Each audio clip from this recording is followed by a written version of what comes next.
Hi my friend, this is Linda. I'm from Luoyang Hongteng factory. Today I would like to introduce this heating furnace for all my friends. And we can see this is a furnace for the round bar heating. We can see the feeding mouth is round. And here, this one is the material outlet side. Material will outlet from this way. And this is a roller. It's made by steel, and this is a standard support frame.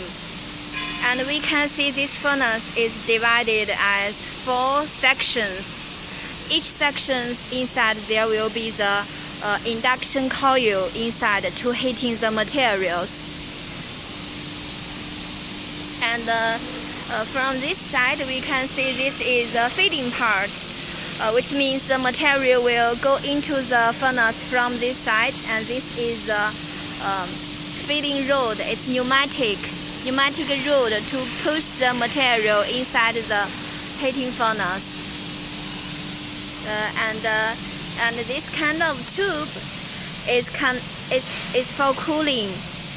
We know that because it's inside it's induction coil to heating the material. The temperature is very high.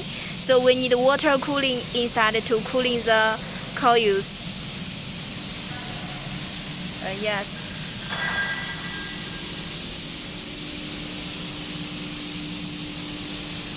So if you have any interest or inquiry about this kind of product, welcome to contact me. We also can customize a lot of shapes according to your raw material size. Different size shape we can customize for you. Thank you.